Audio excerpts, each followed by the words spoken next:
Hello, hello. Did I almost forget to fade out the music? Sure did. Oh my goodness. Like 2 seconds to go. It's like, "Oh, shoot," and I had to click through things. Anyway, hello. I'm so glad that you guys are joining me today for the weekly community chat. I was trying to come up with some sort of like festive name for it, and I couldn't come up with anything. Much like the Merry Morning Show, which somebody actually asked me about today in my Instagram question box. Are you doing the Merry Morning Show again this year? And if it isn't obvious, because I haven't started it already, I'm not planning on doing the Merry Morning Show. Mornings around here have been looking very different, although it's hard to say. Maybe I'll do something a little merry, like maybe pop in once or twice the week of Christmas or something. I don't know. I have to figure that out. But the closer we get to Christmas, the more chaos is going to happen. My sister-in-law is going to come home. Schedules are wonky. We've been going to bed so late, y'all. So late. And so I haven't done, instead of doing the Merry Morning Show and doing like the Advent study together, I have just been doing the Advent study on my own this year. And it's been lovely. I've been really enjoying my quiet mornings. I've been getting up a little bit later, like literally the earliest I've gotten up. I was out of bed before or right. I woke up, I think at 7:45 yesterday and was like out of bed and moving by 8 o'clock yesterday. And I was like, this is the earliest I've been up since we've been here. Because we stay up so late, and so then I got to get my 8 hours, right? Girl's got to get her 8 hours. But and I've been just having a leisurely morning time of I just started reading one of my Christmas books. I have 2 books that I have as a goal of reading this month before Christmas. So I've got 3 weeks left to do it. Oh my gosh. I got to start reading faster, y'all. I'm only on chapter 3 of my first book. So I've been reading, and then I've been journaling and doing the Moxie Life daily intention setting and daily reflections and journaling and doing like a nice, lengthy, relaxed morning routine over my cups of coffee out by the Christmas tree. And it's absolutely lovely. So, as for the Merry Morning Show, it's obviously not a regular occurrence. Maybe I'll pop in once or twice, but no. So there's that. Let's see. Hello, Julie. Hello, Lissa. Hi, Lauren. Good. Almost forgot. All yesterday, I thought it was Wednesday. Oh man, yeah. It's one of those like today. This feels so weird and late to me and disjointed from the rest of my day. Normally, when it is 7 p. when my live stream is at 7 p.m. because I'm in Central Time, it feels very cohesive and like it's just the last part of my work day, right? Because stop whatever work I'm doing, I make dinner, and then by the time I'm done with dinner, we eat dinner at like 6:30. I have time to eat, and then I come upstairs. There's no pause. Do you know what I was literally doing before this? Watching a Christmas movie with my mother-in-law. We started our Christmas movie. We have been doing a lovely I don't know if it's completely intentional, but it's just how it's been happening. We've been doing a lovely mid-afternoon Christmas movie watch every day. Because by that point, I'm not sure what I'm not actually actively involved in anything. And she's just sitting out there. And so she's like, want to watch a movie? So we've been watching cheesy Hallmark films or films that are like Hallmark films every day. Except the other day we actually watched Love Actually. But so we've just been taking Christmas movie breaks. Well, she was out running errands and didn't get home till later. So our Christmas movie started at like 5:15. And I was like, you know what? I have the time to do this. That's really weird. So everything just feels more disjointed. I'm reading Christmas in Vermont by Anita Hughes. It's cute so far. I'll keep you posted. What are you reading? I am reading a book called The City Baker's Guide to Country Living. I can tell you who the author is. I was like, I don't remember the author. I think her name is Leslie, but I could be very, very wrong. Book of the month is not the right app. Open the right app. Louise. I was close. Louise Miller. The City Baker's Guide to Country Living by Louise Miller. Sounds like it's a Hallmark movie, right? The City Baker's Guide to Country Living. Lo and behold, so far, our heroine in the first chapter has left her job in the city temporarily to go see her friend who lives in, like, it might actually be Vermont. It might actually be Vermont, if memory serves me correctly. Apparently, Vermont is the place to have Hallmark movie-like stories happen. And her friend lives in, like, this smaller town with this cute little, like, bed and breakfast thing that needs a new baker. Like, totally predictable, but so cute. And I was just thinking this as we were watching the movie today, like, how, like, it's just so silly to me how these movies, these plots are so predictable, and yet I keep watching them. And I know we talked about this a little bit last week, but it cracks me up as I'm watching these Hallmark-like movies every single day and going, it's literally the exact same plot. Oh, some sort of tension is going to happen between the two lovers. It's about that time. And then they're going to kiss and it's going to be all hunky dory. Like, it's just so funny. My book is a Hallmark movie. Yeah, I'm sure mine is too. I am sure mine is too. So I'm excited to get through it though. It's just, it's nice. It's cozy. I picture everything as I read it, create the movie in my mind type scenario. And it's lovely and peaceful. And so I'm excited about that. And it's just a nice calming way to start the day, Um, I love that, Paulette. I love that you've been watching a lot of Christmas movies. 'Tis the season, right? I mean, Christmas is only 3 weeks away. 3 weeks, 21. In three full weeks, it'll be over. Whoa. Whoa. My husband, as we speak, we got our tree lit, decorated. We got a new star on it. We have like disco. The we needed a new star, and I put the highs and lows things up. So if you guys want to share your highs and lows, please go ahead and do that. But I want to tell my star story first. I'll have to post a picture of it, but I'm trying not to post a picture of it because I don't want my sister-in-law to see it until she gets here, because we know with absolute certainty she's going to hate it. She's going to hate it. My sister-in-law, Kristen, is a traditionalist in her purest form. Everything has to be done in tradition. Like, she's getting miffed that I'm watching a bunch of Christmas movies with her mom because she's not here to participate. That sort of thing. Or like, don't worry, we're not watching like the classics yet. So hurry up and get here so we can watch the classics. And do the Christmas things. But she's like, can you leave me some ornaments to put on the tree?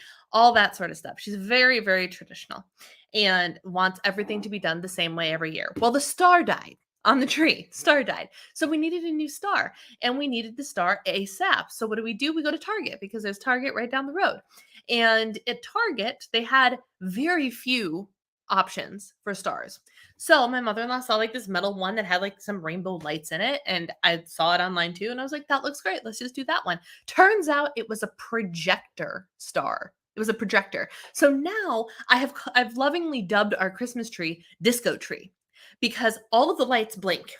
So when the tree's on, the lights are blinking, right? So it's already enough to induce a seizure. But now we have a star on top that like projects lights onto the ceiling and rotates the lights. So literally we have that, and then my husband put a string of the blinking Christmas tree lights on one of the fake palm trees that's on the other side of the living room.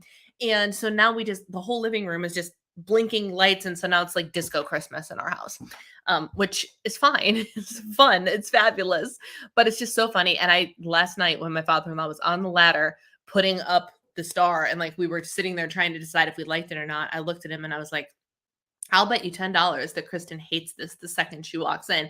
And he looks at me and goes, I am not taking that bet, because you're absolutely right. And when she arrives and decides she hates it, she can go out and buy a different star. So there's my little star story, my friends. Oh, I'm a great grandmother to a little baby boy. Congratulations, brand new great grandma. That's awesome. My grandpa's girlfriend, Marilyn, goes by Gigi for great grandma. And that's what Alice calls her. Hi, I've been enjoying my time off work, mostly done wrapping presents, and I have a new phone and Apple Watch. It's been a lot of fun playing with both, especially the watch, and I'm here. That's a great hi. I love that. Andy, glad you can make it, my friend. Sits banging on the door. Please let me in. You are in, my friend. You are here. I was wondering because you were sending me messages on Instagram. I was like, well, where's Andy? He's clearly awake. Where is he? You came. Hi, Andy. Everyone's saying hi. Yes, come on in. Thank you, Lauren. Come on in. We're all here. Lowe's, I've been feeling off lately, anxious, not sleeping well, feeling a bit bummed about Christmas this year, and Thursday was not fun at all. I was just about as I was reading through that, I was like, do you suppose it has anything to do with the holiday season? And I'm wondering if that's it. So let's be perfectly clear. Does anybody feel normal this time of year? For better, for worse, does anything feel normal in December? No. Correct me if I'm wrong, but like everything's just off and weird, right? It's not just me, right? Like I'm what is it about Florida? Do you guys see a theme? Every time I'm in Florida, I complain about how tired I am constantly. It's happening again. I'm like, I just don't feel like I have the energy like I do at home. Is it the Florida air? Is it the Florida water? Is it the fact that we don't go to bed until midnight around here? I don't know what the heck it is. But I just don't feel like I have the energy to do the things. Today, I'm actually very proud of myself. I got not one, but two Vlogmas videos edited, uploaded, scheduled. Donezo. So my goal from this point forward is to have a Vlogmas video go up Monday, Thursday, Saturday for you. Fingers crossed that that works because just the way that I've been doing the vlogs, it's been working. I've been finishing them early enough where that makes sense, where that is a possibility as long as I dedicate the time to actually editing the videos. So here's hoping. Here's hoping. Oh, I realized I skipped Caitlin's comment. I'll come back to it.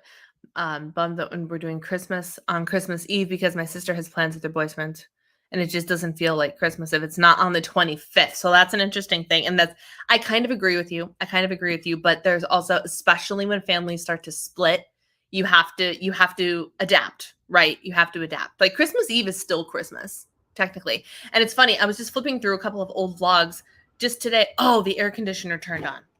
Is that noise in the background utterly annoying? Hang on, let me tell my husband to turn the air off. Can you turn the air off? Because it's really loud in here. It's really, really loud. I lost my train of thought. My sister's had a new. Oh my goodness! Welcome to the world, Kellen Christopher. So many new babies. Oh, congratulations on becoming an auntie. Aunt is the best job, in my opinion. No offense to all of you that are mothers, but aunt is the best job. So, hashtag child-free life, man. Hashtag child-free life. So with the Christmas thing, like you just kind of got to get used to it. Right? Like once I got married, I started spending half of my Christmases not with my family at all. And you just kind of you got to adapt. And so this vlog that I saw, we actually the one year that I happened to stumble across, we actually celebrated Christmas here on Christmas Eve because we were going over to my brother-in-law's house to watch his kid do Christmas Day or something like that. So we weren't actually going to be at the house on Christmas Day, so we did our Christmas Eve as Christmas Day as well. It's not perfect. It's never going to be perfect, but it just kind of comes with growing up.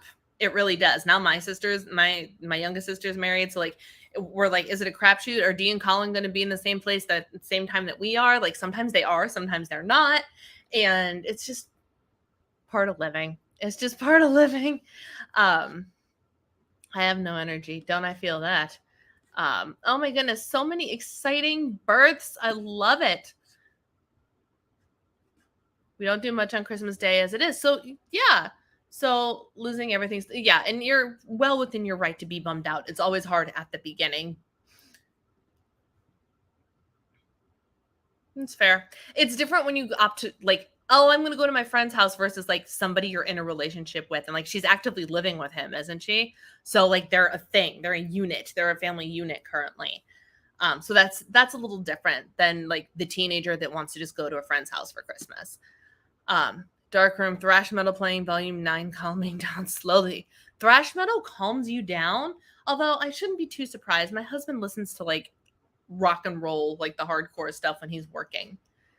Oh, that's so exciting. That's so exciting. All right, highs and lows. What is my high? Well, I'll tell you what my lows were. They're not actually like crazy lows of any kind, but they're still lows nonetheless. First of all, technology has been acting really, really weird.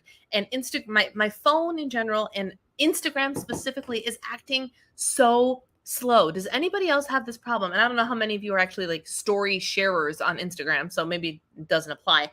But when I go and I take a picture, click for stories, I can literally count to 3 and I have to hold the position, hold the phone. Otherwise, the camera doesn't catch up, and all of a sudden, the picture I get might have been this cute picture, but the picture that it takes is if I go click and then I pull the phone down, the actual picture that processes is like me with a derp face down here. It's the dumbest thing, and it's wildly frustrating when you're regularly trying to create content. Instagram Reels wouldn't work for me today. If you saw my Instagram reel today, the entire bottom half of the photo is cut off, and video, and I posted 2 separate ones with 2 different video clips, and they both did that. If you actually open the reel, you can't actually tell I'm walking on the treadmill during a reel about walking. And I was like, this is stupid. And then my other low, which is also social media related, is I got put in Facebook jail yesterday for literally no reason. I violated the community guidelines, except I didn't post anything. And under the place where you can look at all of your community violations, I didn't have anything. It's like they randomly just picked people to throw in jail, and I was the lucky winner that day. So I haven't been able to post for 24 hours. Dumb. Like I said, completely not lows, but like dumb. Ridiculous.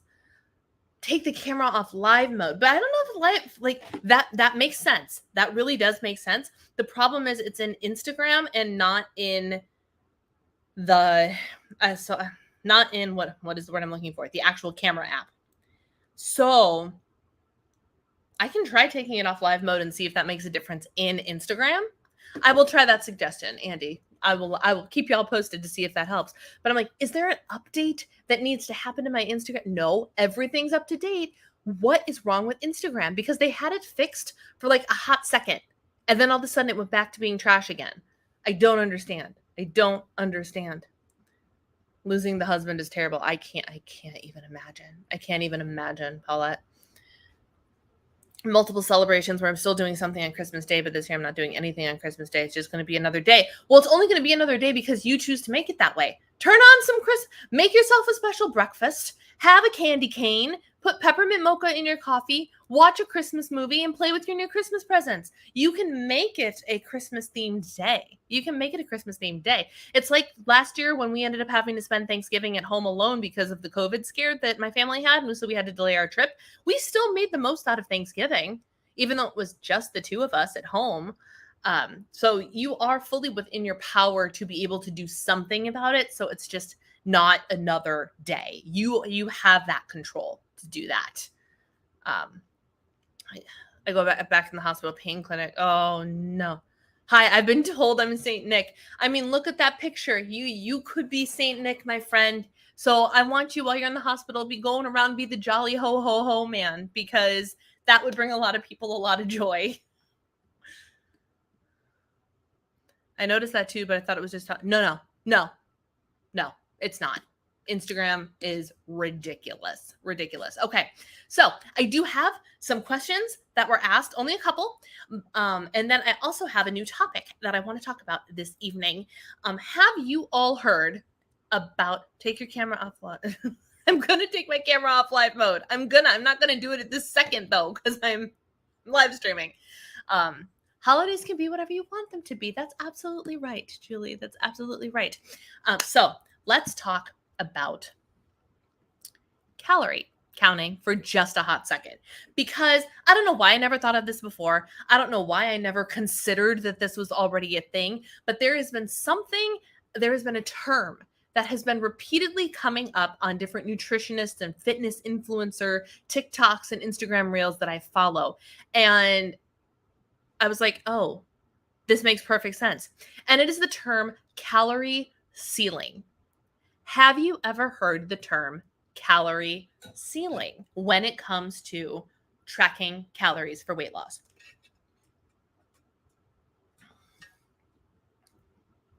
I forgot you don't like peppermint mocha.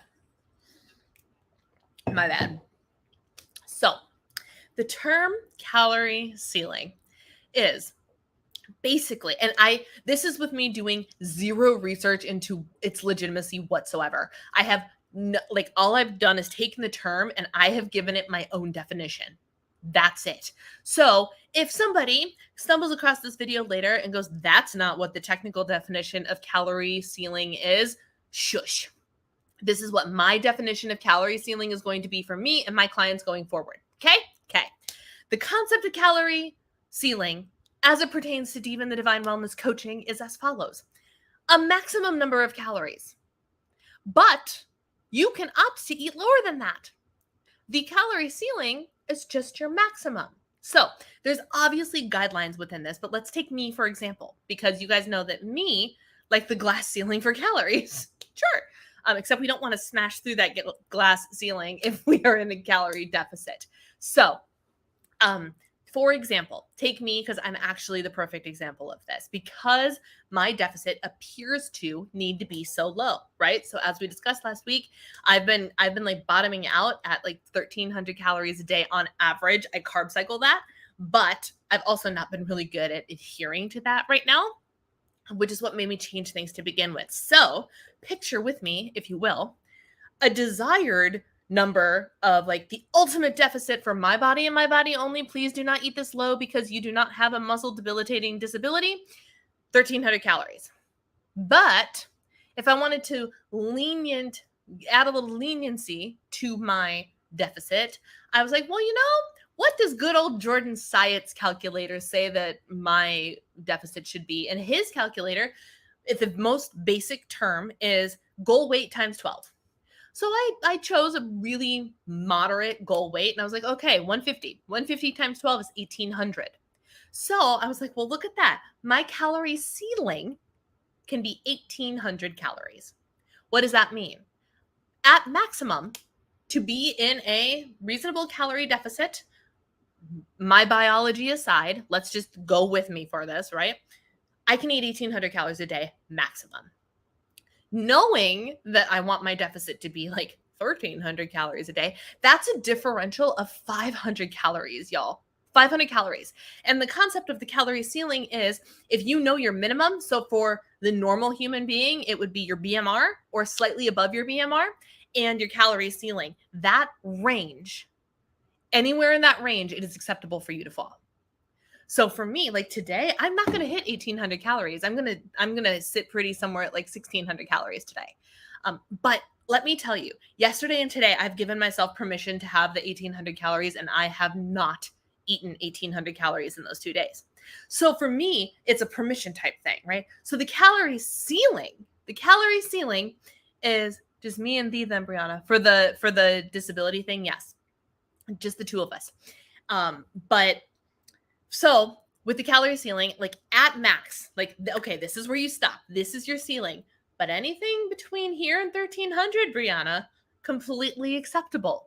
So some days it might be 1,800 and that's okay. Days like Christmas, it will probably be over 1,800. That's okay too, but we're talking about like regular days, right? So if 1,800 is my calorie ceiling, but I have permission to eat a little bit less. It allows me to do things like listen to my hunger signals, make sure I have enough calorie allowance to eat my protein goal, all of these other things. And like, I don't even know if this is what the concept of the calorie ceiling was, but I've heard the term so many times in the last week or so that I actually started to mull it over and consider it. And I was like, this is freaking genius. Why don't we all do this? Because it all of a sudden gives a level of freedom to a calorie deficit, which is so interesting. And it takes away, I'm thinking about you, Lissa, and how you magically make a range more rigid than not. Like it takes that away, right? Because like it's just your ceiling, but let the calories fall where they may, as long as you're under this ceiling. I don't know. What do we all think about that? I think it's brilliant. And I know that it has helped me stay in control of myself for the last 2 days.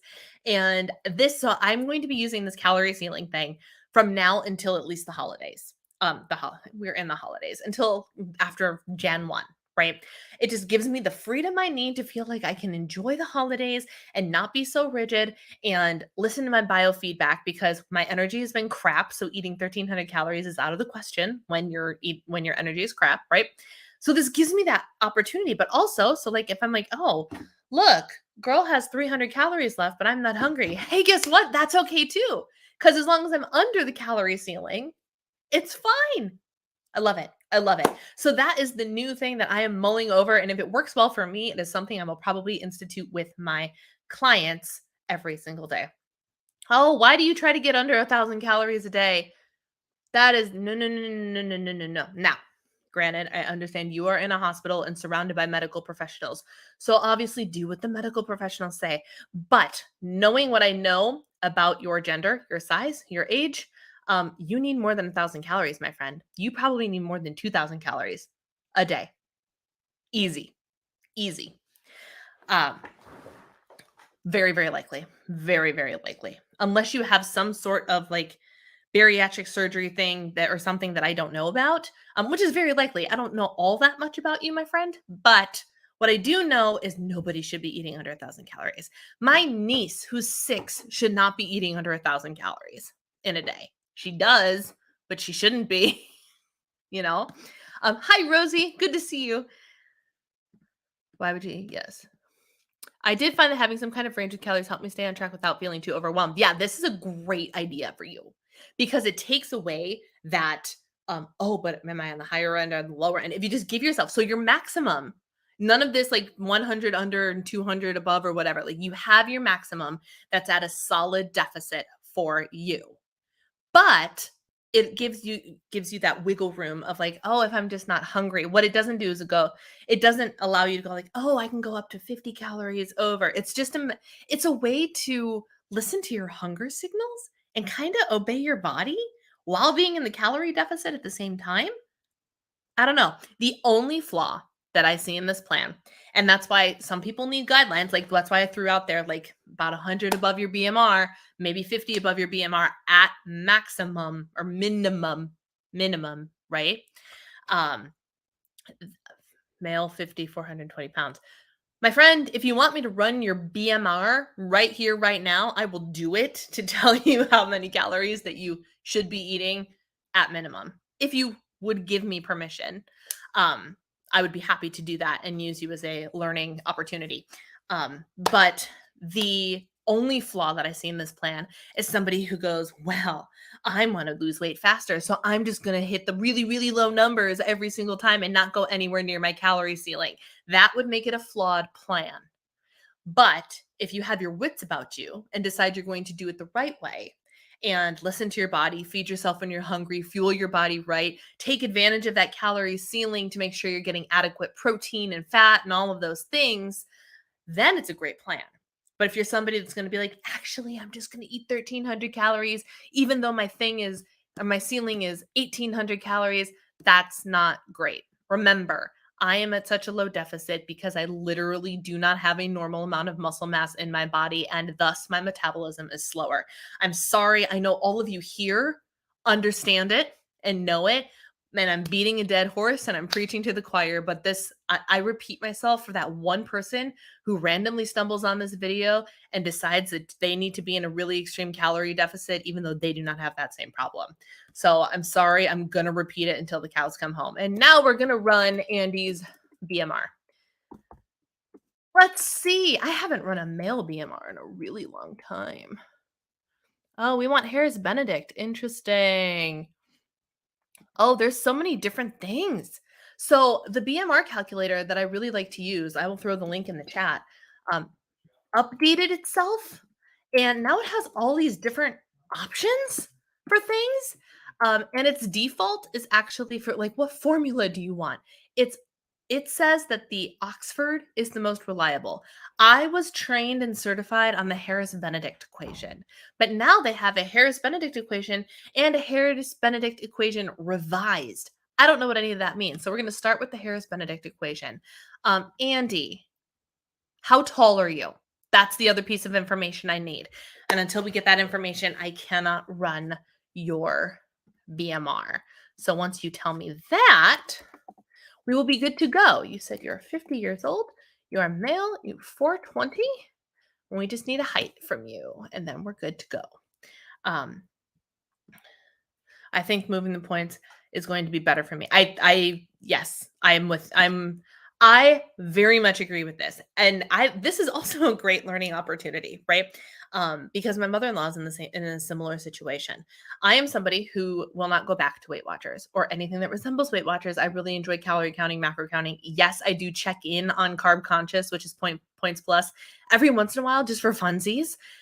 Because I think it's entertaining to see if my day is working with the plan or not. Because if I had to go back, gun to my head, I would go points plus every single time.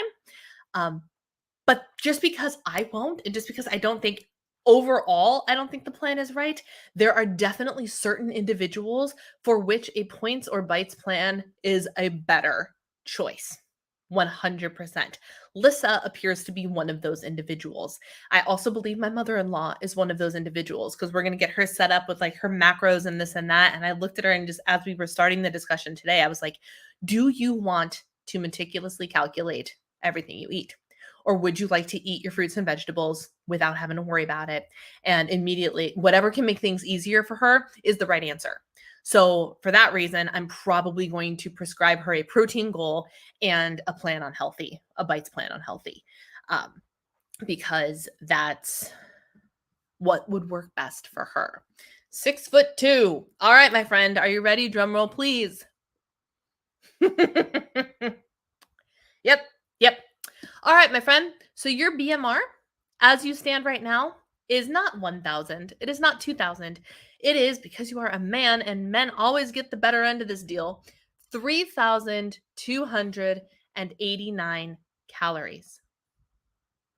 That is what your body needs to function on a daily basis. Excuse me. 3,289 calories.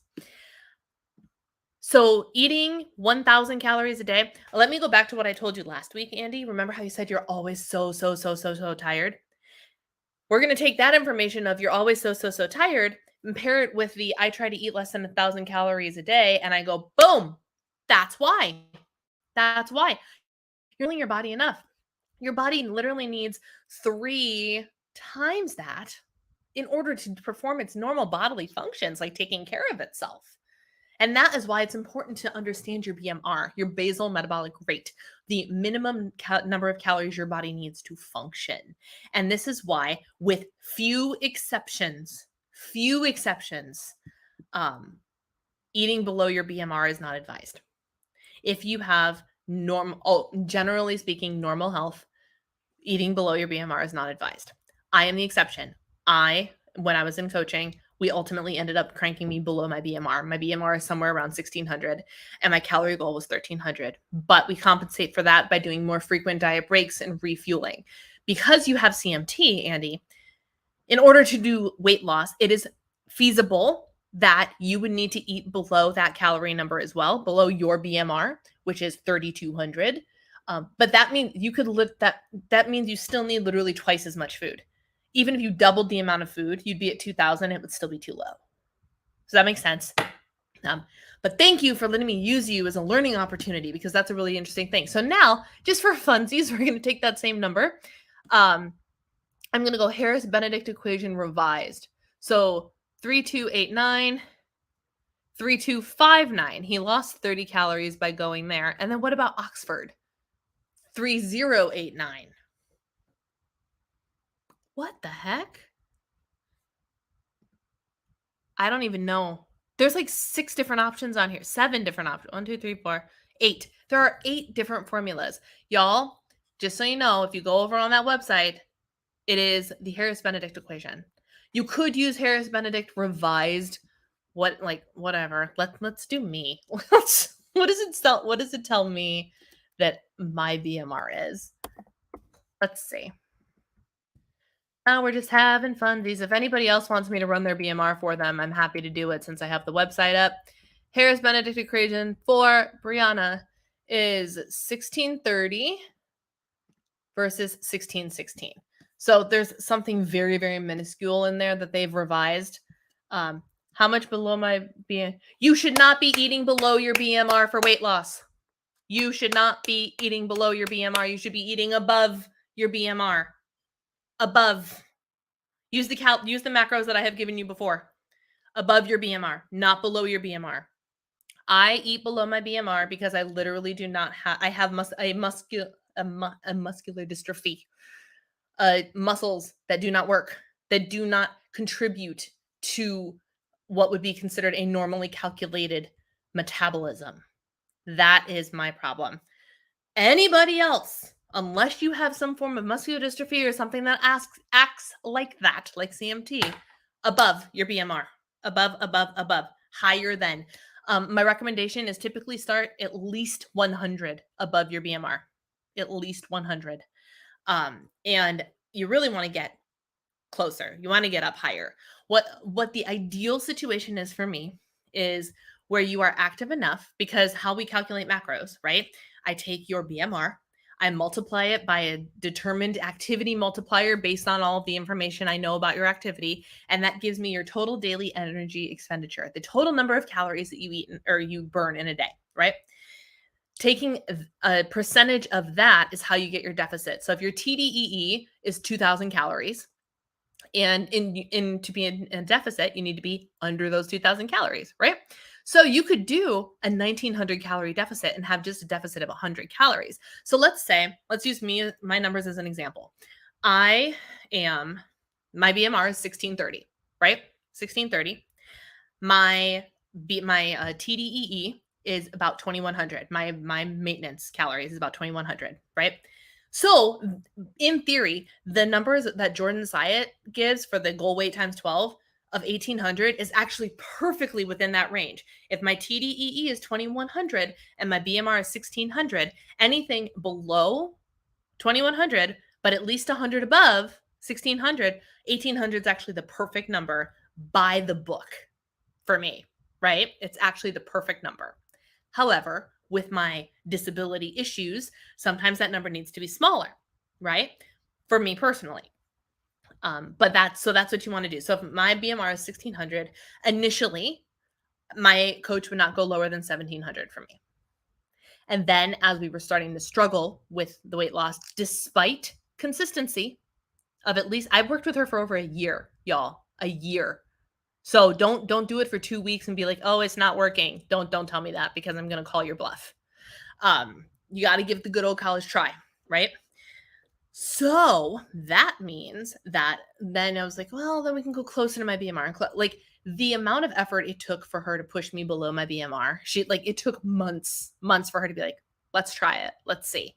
And even then, I'm not going to lie, my scale is down a pound this week, and I'm PMSing. Aunt Flo is due this weekend. Since I boosted my calories up a little bit, like I have not been eating 1,300 calories, but I've been walking like a champion, 11, 12, 13,000 steps a day. So the perfect world, you get your total daily energy expenditure higher by exercising more, because then you can eat, you can create a different a lower deficit, a heavier deficit, right?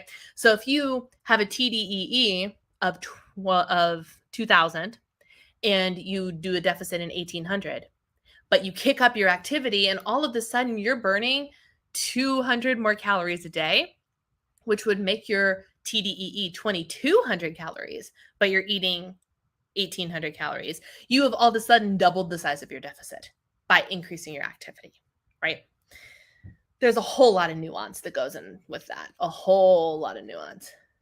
3,000 is an excellent benchmark for you, Andy. Excellent benchmark. What do you suggest for people who are on thyroid medication and find weight loss very difficult? A lot of patience. And eating the right food. So this is where, and again, I am not a medical professional. I'm not a doctor. But what I have found is that the quality of your food matters. So if you are in a calorie deficit, but you are eating a whole bunch of processed foods, not processed like frozen vegetables are processed, but like frozen meals with a whole bunch of sodium, sugary cereals, snack foods, you know what I mean? Fast food, all of those things. And you're still hanging out in your deficit. You're like, but I've hit the calorie deficit, but your body needs a little extra help. boost that protein. Boost that protein. And cook your food at home. More vegetables, more fruit. What I would do is I would lower sugar. I would raise protein. I would raise fiber. I would raise water, and I would get moving. Get moving. Walking. I'm not saying start a rigid, hardcore workout plan. Walk. Walk, walk, walk, walk, walk. Excellent. I love to see that. Mostly whole food prep. That's great. So then some of the check marks that I do is, do you have a reasonable deficit number? That's check number one, right? Do you know what your calories should be? Do you know what your protein goals should be? Do you know what your fiber goals should be? Do you, if yes, if you're like, yeah, I got my macros and my calories all figured out, do you actually adhere to them honestly? And be honest with yourself. You don't have to confess it to me if you don't want to, but be honest with yourself, because 90% of the time, the people that are telling me that their plan isn't working is because they're not actually following it. You know, they're really good Monday through Thursday, but everything goes to crap on the weekends. That's not staying in the deficit. That's not. So that's the first thing to check in on is, are you actually adhering to the deficit? And then if the answer is yes, the calories are on point, are you actually eating the adequate amount of protein that you need? Are you doing your deficit on 2,000 steps a day, 5,000 steps a day? If you're really struggling, unless there is some physical reason you cannot, you need to be getting 8 to 10,000 steps a day, every day, especially, and it sucks for us, right? I say us because I had hormonal problems for a long time that I think are now actually starting to balance out based on how my cycle is behaving. Things are much more balanced than they used to be. But for people with thyroid issues, all of those things, it sucks for people who have an imbalance of some kind because we have to work harder. I have a muscular imbalance, which is making me have to work harder. It's not fair. It's not fun, but it's our reality, right? It's our reality. If you have something that is causing an imbalance in your body, you have to work harder for it. Now, for people with thyroid, one of the questions is, are you supposed to be on medication? If yes, are you taking said medication at the right times, at the right way, and what are you taking your medications? That's crucially important, right? So all of that. So accept that you have to work harder, accept that it has to be patience, and please do not look for a quick fix of any kind. Any kind. I just had to lecture my mother-in-law on this before because she has done the cookie diet. She has done all of the quick fix diets. And I was like, no, this time we're going to do it right. And we're just going to like eat real food and meal prep and eat protein and eat healthy things and not strive for the quick fix, right? So look at the food quality that you're eating. It sounds like you're already doing a great job with that, but only you know honestly how you're doing with that. But up the activity. The other things you need to keep in check, if you're not getting enough sleep, nothing's going to happen. Nothing's going to happen. I don't know what your home situation is, but if you can, you need to make sure you're getting at least those 7 to 8 hours. And if you can get 8 to 9, even better. Our body does all of the reparations and all of the healing while we're sleeping.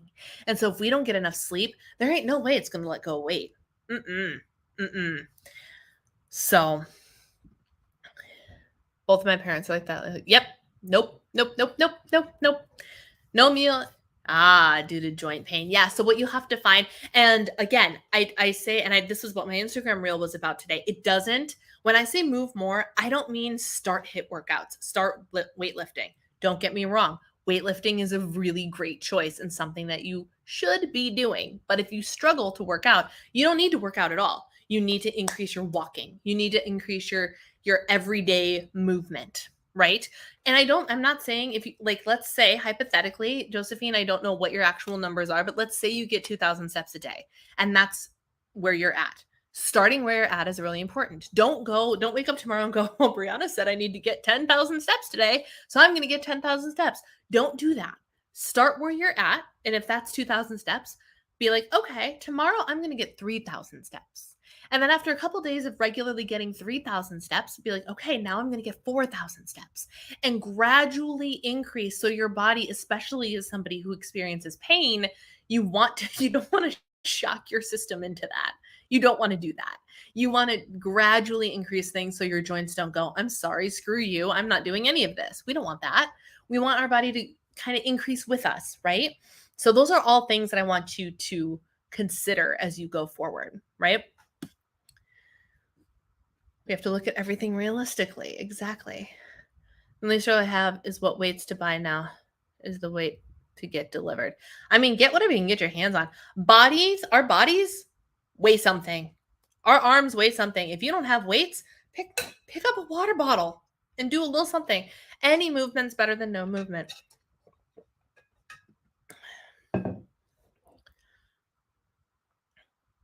Oh, yes. 110%. I want to get my mother-in-law turned on to them too. I'm like, they're so much cleaner than the random stuff that you will buy. They're so much cleaner. And of course, you're supporting a really awesome woman in the process. So that's great too. But like heat bars, still the most spectacular thing on the planet. Also, sidebar, you're welcome, Josephine. Any other questions, feel free to ask. But stay tuned for, oh, is it not tomorrow? Oh no, you have an extra video to wait. I tried the legendary Pop-Tarts. You know, those protein Pop-Tarts that pop up on Instagram every once in a while, and people are saying they're delicious. No, do not waste your money. Just don't. Just don't. Trust me. I do a live taste test of the flavor I was most optimistic about in Saturday's vlog.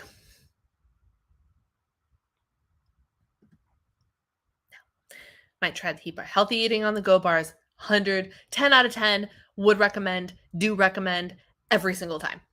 Every single time. We literally just yesterday, a 20-pound box of heat bars arrived on our doorstep in Florida because we can't be without them. So did we spend a lot of money?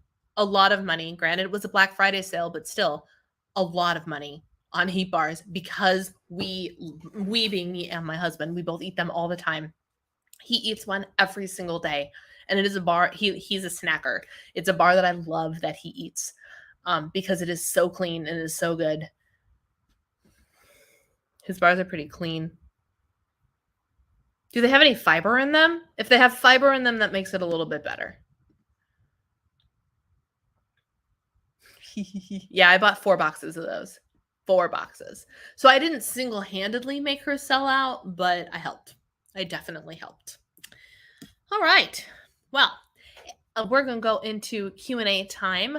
Not that this hasn't been Q&A time, but if you guys have any other questions you would like me to answer, be they about diet or not, about whatever, and I am going to answer the couple of questions that came in today. Will there be a Merry Morning show this year? I already talked to you guys through that, and the answer to that is no. I'm going to pull up Instagram to pull up the archive of the thing because there were a couple of questions that I ran out of time to pop in here. So no, there's no Merry Morning show this year, unfortunately. I think Instagram is writing the struggle bus. I think that's what it is because my archive's not loading either. Oh, there it goes. Okay, here we go. Somebody did ask me, do you listen to the Daily Connoisseur on YouTube? She mentioned your word of the year. I do follow the Daily Connoisseur. I followed her for years and years and years since I read her book.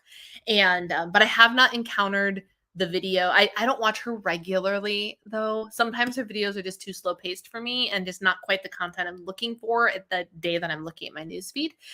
But it does not surprise me that joie de vivre is something in her vocabulary because her entire brand is literally inspired by the time she was in France. So that makes perfect sense to me. It depends. It really depends. Do you have a reason to have a low sodium diet? Because on the one hand, low sodium is great for people with high blood pressure and things like that. But on the other hand, we still need sodium in our bodies because they're electrolytes. We need electrolytes to function. Barbells from Trader Joe's, but I couldn't stop buying them. I thought they were too much. I stopped buying them because I thought they were too much like candy bars. But they have protein in them. There are worse things you could do. But here's the thing, Caitlin, and this is what I do with myself too. I tried this stupid Pop-Tart thing, and I was like, never again. If I want a Pop-Tart, I'll eat a stupid Pop-Tart and have a protein shake. If you find the barbells are a satisfying treat, and they have protein and fiber and stuff in them, and you're like, I genuinely love these and would enjoy having one every so often, fine. Eat them. Enjoy them. Because if you enjoy them, that's great. If you are trying to replace a Snickers bar and you're eating this bar and you're like, this bar tastes like crap, but it's better for me than a Snickers bar, eat a freaking Snickers bar once a week and eat some chicken. You know, it really depends on how you feel about the product. And this is something that has happened that you guys can tell I've changed my perspective on over the years. I used to be buy diet food everything, buy the dieted version of brownies, of ice cream, of bars, of whatever, and replace the product you're trying to replace. Whereas now I'm like, eat the brownie, the cupcake, the whatever, and then have more vegetables and protein with dinner to compensate instead of trying to eat a protein brownie that you don't really like, you know? Now, if you genuinely enjoy the product, like me and the Heat Bars, that gives me 15 extra grams of protein and is a great filling snack that I genuinely enjoy eating. I'm going to keep eating the protein bars, right? Or the Heat Bars. 7 fiber, 15 protein. Yeah, that's not a great. I mean, it's better than nothing. It's better than nothing, but obviously the Heat Bars are still the more sound choice nutritionally, but what can you do? What can you do? Oh, look at you. Fancy, fancy. I want to try, but I feel like my brain is too tired to even try. Prestidigitationist? Digitanist? What was my next question? Where do you see yourself in 5 years, in 10, career, home, etc.? I feel like I answered a question similar to this not that long ago. I don't know. So for home, I pray to God that in 5 years, absolutely by 10 years, but in 5 years or less, fingers crossed, we are in our close to forever home. My husband has switched jobs into a job he can see himself in more longer term, or it is a remote job and he continues to look for remote positions. So we can ideally go back to Chicago, maybe move to North Carolina, whatever. Like the ideal goal here is for us to move back to Chicago so we can not be traveling for both of our holidays, and Chicago is just the more practical place for us to go. This is not set in stone by any stretch of the imagination, but this is just hypothetically in my dream world. I live back in Chicago, in a dream version of our house with our nice big kitchen and a housekeeper to keep it clean, to clean it once a week so I can be working on my YouTube channel and my coaching and all of that stuff more full time. But so for the home, I would just love to be, location is most important. And then we want to step up and upgrade from the house that we currently live in. So that would be our goal probably in the next 5 years, hopefully. If it takes another 10, check in on my sanity. Just because don't get me wrong, I'm very, very blessed that we get to be down in Florida for an extended period of time. But I miss decorating my house for Christmas. I miss hanging out in my home around the holiday season. We haven't done that in years. And it's just the season of life we're in, and that's fine. But I miss it, and my husband knows I miss it too. And it was easier to do in Chicago because at one holiday every year, we didn't have to go anywhere. I woke up and we literally lived 10 minutes from my parents. So when it was Thanksgiving, the vlog I watched today happened to be Thanksgiving Day. After I had sung at church that night before, had a great night, we slept in, we watched the Macy's Thanksgiving Day Parade at our house. I made my contribution to the Thanksgiving meal in my kitchen. We put up our Christmas tree, and I took my sweet potato casserole over to the house. We spent our day there, and we came back home and slept in our own bed. And man, or on Christmas, and we do Christmas Eve at our church where I would sing. Like, either way, I miss that. I miss not having to travel for the holidays. So check on my sanity if it's been 5 years and we haven't done that yet. Career-wise, heaven only knows. The good Lord only knows. In a perfect, ideal world, everything goes according to Brianna's plan. But let's laugh because we know it's not about my plan; it's about God's plan.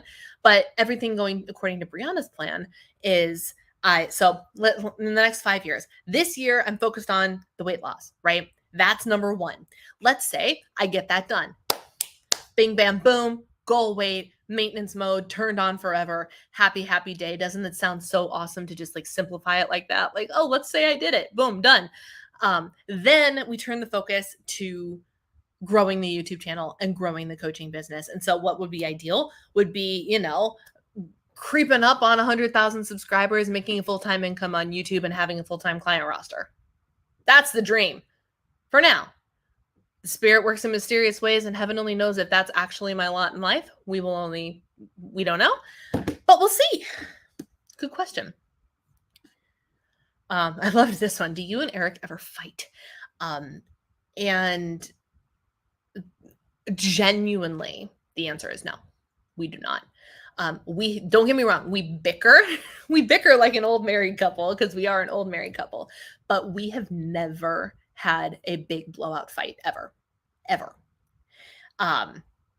And which is great, which is amazing because I don't know many couples that have done that. And that's not to say that we're not without our tension. There are we like I want to say argue, but like none of our arguments are heated. We might I might raise my voice a little bit and then or he might raise his voice a little bit, but it's never I'm sleeping on the couch, blah blah. Never, ever have we done that, ever. Sometimes I have gotten upset by him, but it never lasts long. He comes and apologizes. If I upset him, I come and apologize. It's a very smooth, loving marriage with very little overall tension. We compromise. We learn the crumbs on the counter is one of his things with me, and him leaving tissues around is a thing that I have with him. It's stupid stuff like that. But we've never had a big blowout argument ever, which is awesome. So there's that. Oh, let me make sure I don't have any other questions. I don't think I do. I think that was all of them. Oh, how long are we staying in Florida? We're staying in Florida until the end of January. Not the very, very end of January, but into the 20s. I think we're slated to be home on the 21st. So that's exciting. I know of one couple who had never had a fight. There were people I wanted to inspect any guy I was ever in a relationship with. Yep. It's hard. And it feels weird to say that we've never been in a fight. I feel like it's a boastful thing, but I'm really not trying to brag about it. It's just we've never had a big fight, which is great. And I think it's because we have a lot of open communication. Especially when we're dissatisfied with something. Now, me being an Enneagram 9, I am not as open about my dissatisfaction as he is, but I am also, much to my flaw, it's the character trait of the Enneagram 9. I'm more willing to adapt to what he needs, but he also is getting much better about adapting to what I need, which is great. We balance each other out really, really well, which I think is a big part of it, actually. I think that's a big part of it, is that he and I we are the yin to one another's yang, truly. Respect. Yes, we have great respect for each other. One of the things, I read this book ages ago. We heard a sermon series on it at our church in North Carolina. But there is a book actually called Love and Respect, which is an excellent read for anybody who's married. It's an excellent read. And the basic premise of this book is, while both people, and this is assuming a heterosexual marriage, women are more geared towards needing the love side of things. Men are more geared towards needing the respect side of things. And it's not to say that women don't need respect and men don't need love, because that's not true. But if you had to tip the scales, if you had to prioritize one slightly higher than the other, for women it's love and for men it's respect. And so in order to, for a woman, one of the things that you can do for your man is not necessarily to show him love. Yes, you should still show him love. You really want to wow the pants out of him, make sure he knows you respect him. And that, because it's that whole leader of the house thing, whatever. And then for men, women like to know that you respect them, but and I know this applies to me personally. I love that my husband respects me, but I need to know that he loves me, And it's just, I am paraphrasing it so bluntly and so surface level, but it was actually a really exceptional read for that I highly recommend to married couples. It's very good. So, all right, friends, we've made it. Oh, look at that, 9:00. My alarm thing is going off because I have reminders that go off at 9:00. I saw the volume of the drill sergeant. Yeah, don't shout if you have that can be scary. About how men and whoops, there are a couple books out there about how men and women reflect the heart of God, etc. Yeah, but the way it presents itself in men and women are different. Yes, and that's true, and this is a whole other conversation about biblical gender roles and all of those things. And a lot of people like to spin it the way that they see the Bible, where like husbands submit to, or wives submit to your husbands, blah blah blah blah blah. They like to throw that one at us and be like, why would we listen to something that is telling us to submit to our husbands? Read the next verse. Husbands, love your wives as Christ loved the church. Christ literally died for the church. That's a tall order for the men. That's a tall order. So it's not just wives submit to your husbands. It's husbands. You lay down your life for that woman. You protect her. You sacrifice for her. You do, like, that's the part that people tend to leave out. But biblical gender roles, women were created to be a helper to the man, not a lesser, not an inferior, an equal, but different. And I think a lot of people forget that. But yeah, it's we are made all in God's image, but different. And I think that's really beautiful. And it's not by accident. So yeah. All right, friends. On that note, we're gonna give you something deep to think about as I leave. I will talk to you all same time next week, right? Next week, there's nothing funky going on.